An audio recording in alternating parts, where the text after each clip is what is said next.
नमस्कार दोस्तों, मेरे YouTube चैनल में आपका बहुत बहुत स्वागत है।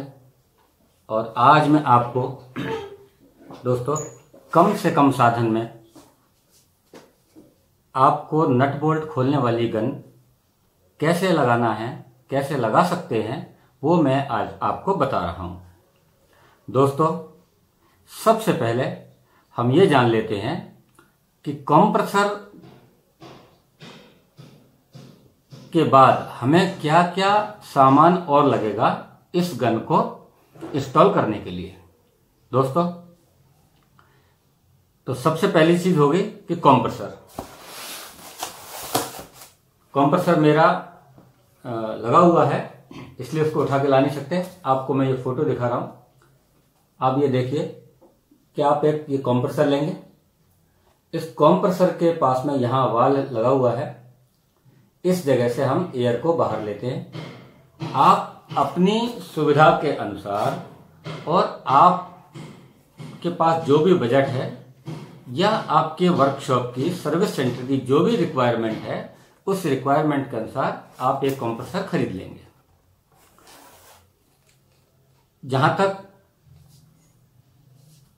प्रश्न है कि हमें कौन सा कंप्रेसर लेना चाहिए, कितनी कैपेसिटी का लेना चाहिए, तो दोस्तों मैं आज आपको बता दूं कि मेरे हिसाब से कंप्रेसर कम से कम 2 HP का 160 लीटर का हमें ले लेना चाहिए। ये सर्विस सेंटर की जरूरत कम से कम इतने की जरूरत तो है ही। फिर किसी ने अगर पुराना खरीदा हो, किसी के पास पुराना रखा हो, वो उसकी जैसी व्यवस्था है। कुल मिला के एक कंप्रेसर चाहिए इस गन को चलाने के लिए। और उस गन को चलाने के लिए कंप्रेसर के अंदर कम से कम 7 kg की हवा यानी कि 100 पाउंड की हवा हमें चाहिए होगी। दोस्तों अच्छा कंप्रेसर लेंगे, लाइफ अच्छी मिलेगी। और उस कंप्रेसर के नीचे भी आप अगर देखेंगे, अगर आपने अच्छा कंप्रेसर लिया हुआ है तो आप उस कंप्रेसर के अंदर आप देखिए यहां पे एक नीचे ड्रेन लगा हुआ रहता है, इसको ड्रेन कॉक बोलते हैं। इस ड्रेन कॉक का ये मतलब है कि जब भी इसके अंदर पानी इकट्ठा हो जाता है चलते चलते, उस पानी को बाहर करने के लिए एक छोटा सा वाल्व दिया हुआ है। दोस्तों ये दिखने में बड़ा छोटा है लेकिन बड़ा ही कारगर है, क्योंकि बारिश के दिनों में हमें जल्दी जल्दी इसमें से हवा, जल्दी जल्दी हमें इसमें से पानी निकालना पड़ता है। दोस्तों इसलिए इस सिस्टम का भी आप ध्यान रखिए, इसको मत भूलिए। अब आगे बढ़ते हैं दोस्तों। कंप्रेसर ले लिया हमने। इस कंप्रेसर के बाद में अब आपको जरूरत पड़ेगी ये वाल्व की। दोस्तों ये वाल्व आप कंप्रेसर में ज्यादातर कंप्रेसर के अंदर लगा हुआ आता है, ये आप इसको यहां लगा देंगे। ठीक है दोस्तों, ज्यादातर कंप्रेसर के अंदर वाल्व भी देते हैं वो साथ में। यदि नहीं है तो आप एक मार्केट से ये वाल्व ले लेंगे। दोस्तों इस वाल्व के बाद में अब हमें जरूरत पड़ेगी एक FRL की। दोस्तों ये आप देखिए, ये मैं आपको एक FRL दिखा रहा हूं।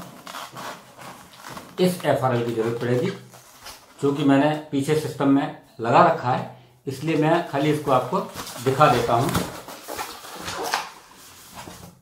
ये FRL है, ये वाला हिस्सा इसका ये फिल्टर, ये रेगुलेटर और ये वाला हिस्सा लुब्रिकेटर कहलाता है। दोस्तों ठीक है, लुब्रिकेटर के अंदर हम इसको यहां से इसको खोल लेते हैं। खोलने के बाद में ये अलग हो जाता है पोर्शन। अलग होने के बाद में ये इसमें से ये बाउल अलग हो जाता है। इस बाउल के अंदर जो है हमें ये FRL का ऑयल डालना चाहिए। ये एक स्पेशल ऑयल आता है FRL के लिए। अगर आपके पास में ये उपलब्ध ना हो तो आप ये हमसे ले सकते हैं, या फिर आपके पास जो भी पतले से पतला ऑयल हो आप उसे तब तक के लिए आप इसमें डाल सकते हैं। दोस्तों इसको भरने के बाद वापस इसको हम यहीं की यहीं लगा देंगे। ठीक है दोस्तों, और इसको भी हम लगा देंगे। देखिए दोस्तों, ये इंपोर्टेड FRL है। मेरा आपसे रिकमेंडेशन रहेगा कि अब हमें आत्मनिर्भर भारत के तहत हमें ज़्यादा से ज़्यादा प्रोडक्ट अपने भारतीय लेना चाहिए। यदि नहीं है बात अलग है, कोशिश करें कि आप हमें भारत में ही बने प्रोडक्ट को ज़्यादा से ज़्यादा सपोर्ट करने की ज़रूरत है। दोस्तों अब इसके अंदर अब आप एक प्रेशर गेज और निकलता है, वो प्रेशर गेज यहां पे आप लगा देंगे। दोस्तों इस प्रेशर गेज को आप ठीक से देख लीजिए। इसके अंदर आपके पास में 100 पाउंड की हवा इसमें चाहिए, यानी कि ये देखेंगे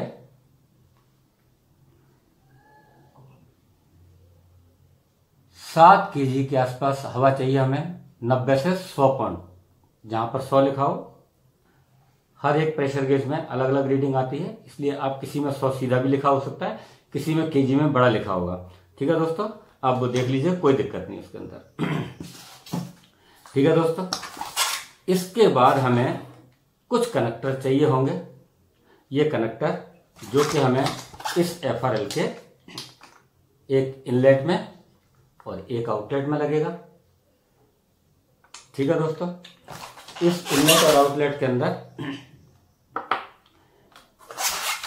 जब भी कंप्रेसर से लाइन लेके आएंगे, ये इसका इन है, जिस तरफ इसका फिल्टर और रेगुलेटर रहता है वहां से हवा को इन करेंगे और यहां से आउट करेंगे। दोस्तों ये जो है, ये रेगुलेटर को सेट करने के लिए आपके प्रेशर को आप इसको खोल के जितना भी क्लॉकवाइज घुमाएंगे, टाइट करेंगे, प्रेशर उतना बढ़ता जाएगा। जितना लूज करेंगे प्रेशर उतना कम होता जाएगा। जहां पर भी हम इसको 7 kg पर सेट कर लेंगे या 100 पाउंड पर इसको सेट कर लेंगे, 100 PSI पर वापस इसको दबा देंगे।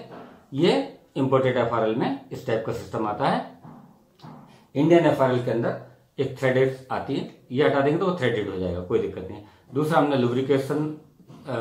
लुब्रिकेटर में ऑयल भर दिया। इस लुब्रिकेटर का ऑयल जो है हम इस नॉब से, जो हमें यहाँ पे दी हुई है, हर एक लुब्रिकेटर के अंदर ये नॉब दी रहती है। आपको मैं एक इंडियन लुब्रिकेटर भी दिखाता हूं। ये एक इंडियन लुब्रिकेटर है, इसके अंदर भी आप देख रहे हैं लाल जो ऊपर दिया हुआ है। ठीक है दोस्तों, यहां से हम इसका ऑयल ड्रॉप, ये इसके अंदर आप देखेंगे जब हम हवा की सप्लाई, ये थोड़ा सा ध्यान देने वाली बात है, इसमें थोड़ा सा मेहनत करके आपको देखना पड़ेगा। दोस्तों जब हम इसके अंदर एयर की सप्लाई देते हैं और बाहर जब गन चला के देखते हैं, उस समय आप देखेंगे कि यहां पे आपको ऑयल की ड्रॉप करते हुए दिखेगी। ठीक है दोस्तों, यहां पे ये इस कांच के अंदर। ठीक है दोस्तों, ये ड्रॉप कम से कम 1 मिनट में 1 दफा तो गिरनी ही चाहिए। अगर हमें ज्यादा जरूरत है तो हमें 1 मिनट में 2 ड्रॉप भी गिरा सकते हैं। ठीक है दोस्तों, ऑटोमेटिक कंप्रेसर लेना चाहिए। आपने देखा कि अभी मेरा कंप्रेसर ऑन हो गया क्योंकि उसके अंदर एयर ड्रॉप हो गई। कट ऑफ स्विच लगा हुआ है, वो कट ऑफ स्विच आपके कंप्रेसर में भी होना चाहिए। ज्यादातर नए कंप्रेसर के अंदर कट ऑफ स्विच आता है, अगर नहीं आता है आप ये देख लीजिए दोस्तों, ये कट ऑफ स्विच इस टाइप से आते हैं, हर कंपनी का अलग अलग आता है।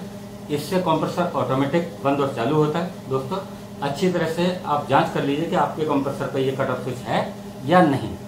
एक और चीज आती है आपके कंप्रेसर के लिए,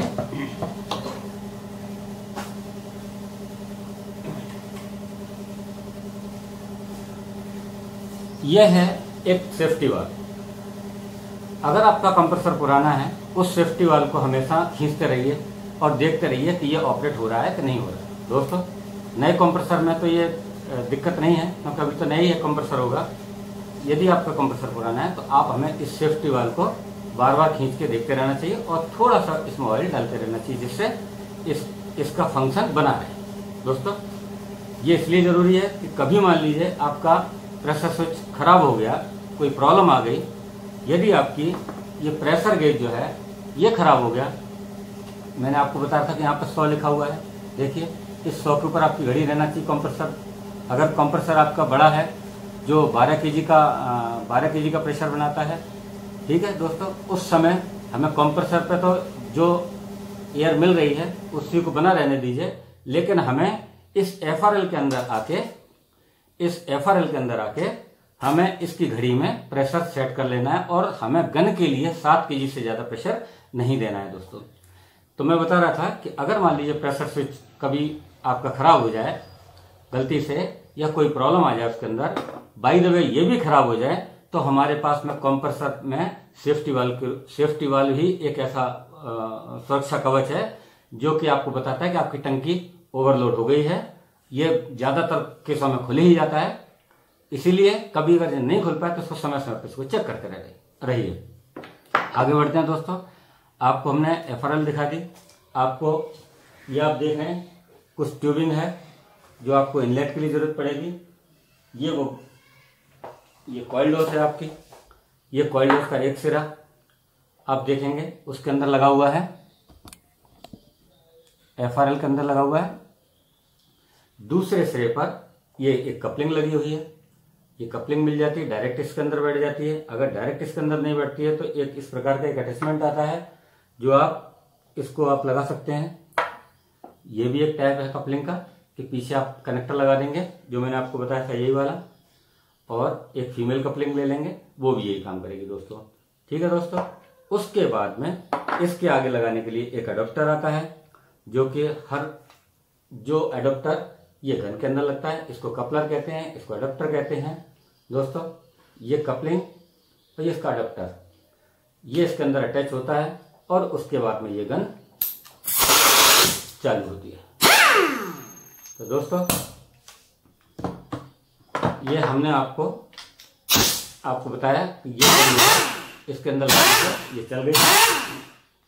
इस प्रकार से अब आप एक दफा बोर्ड पे भी देख लीजिए किस प्रकार से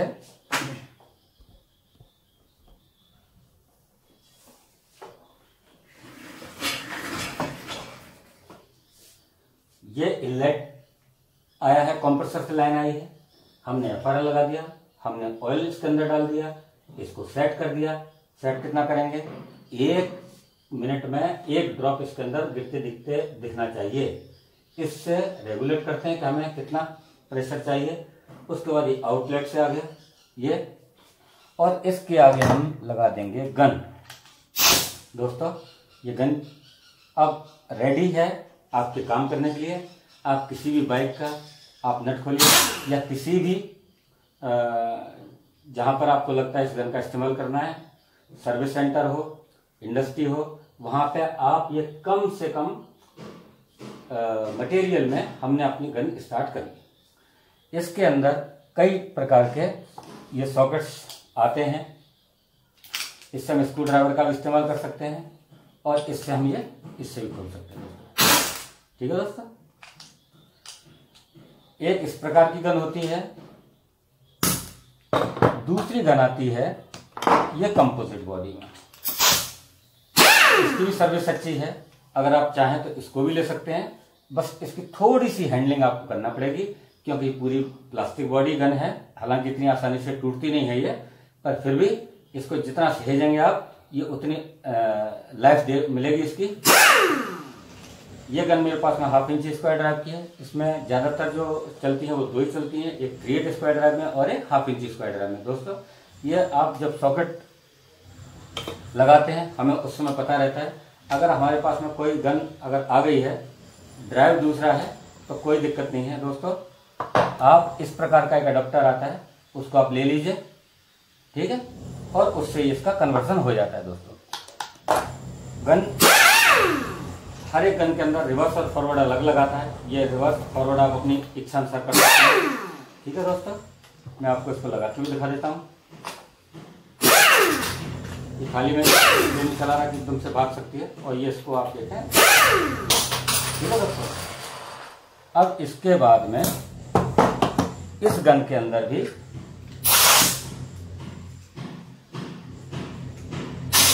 ये यहाँ से आप स्पीड सेट कर सकते हैं। ये देखिए ये 0 हो गया, ये भी 0, ये देखिए। ठीक है दोस्तों, तो अब आप ये गन भी, ये मेटल बॉडी में गन है, वो कंपोजिट बॉडी में, ये दोनों में से आपको जो चॉइस करना हो आप ले सकते हो। अब हमें अगर किसी सर्विस पार्ट के अंदर अगर हमें एयर लगाना है तो दोस्तों इसी कपलिंग के को निकाल कर हम यहाँ पर गन लगा देंगे और ये ठीक है दोस्तों, ये हो गया कि आपको कम से कम बजट में, कम से कम खर्चे में आप गन कैसे स्टार्ट कर सकते हैं। कुछ लोग दोस्तों गन को चलाने के लिए एक छोटी एफआरएल का, मिनी एफआरएल का इस्तेमाल करते हैं। मेरे रिकमेंडेशन के अनुसार ये उचित नहीं है। इसमें वॉल्यूम कम मिलता है एयर का, इसलिए हमें इसको नहीं लगाना चाहिए। हमें हमेशा बड़ी एफआरएल का इस्तेमाल करना चाहिए, कम से कम 1/2 इंची के आसपास की। तो दोस्तों आज के वीडियो में बस इतना ही। वीडियो आपको अच्छा लगा आप हमें लाइक, शेयर और सब्सक्राइब करें और अपने दोस्तों को भी इस वीडियो को भेजें, उनको भी बताएं कि हम कम से कम खर्च में अपना सिस्टम गन कैसे चालू कर सकते हैं। दोस्तों आने वाले वीडियो में मैं आपको बताऊंगा कि हमें 2 लिफ्ट चलाना है। वो 2 लिफ्ट हाइड्रोलिक की हो सकती हैं या न्यूमेटिक लिफ्ट हो सकती हैं। उसके साथ में हमें क्या क्या आइटम लगेगा, वो चूँकि हम पूरा आइटम यहाँ पर लगा के बता नहीं पाएंगे, तो हम उसको यहाँ पर बोर्ड पे समझ लेंगे। वो आपकी पूरी अच्छी तरह से आपको समझ में आ जाएगा और कहीं पर कोई दिक्कत नहीं आएगी। अगर आपको कोई दिक्कत अगर आती भी है तो आप हमें कमेंट बॉक्स में जाकर आप आसानी से पूछ सकते हैं, हम उसका जरूर जवाब देंगे। और इसके अलावा भी कुछ अगर आप पूछना चाहते हैं, कोई मदद लेना चाहते हैं कि हमें कौन सी चीज़ कहाँ से अच्छी मिलेगी, क्योंकि बाजार में सब तरह का सामान मिलता है। अगर आपको अच्छा सामान चाहिए तो भी आप हमसे संपर्क कर सकते हैं। ठीक है दोस्तों, आपका बहुत बहुत धन्यवाद।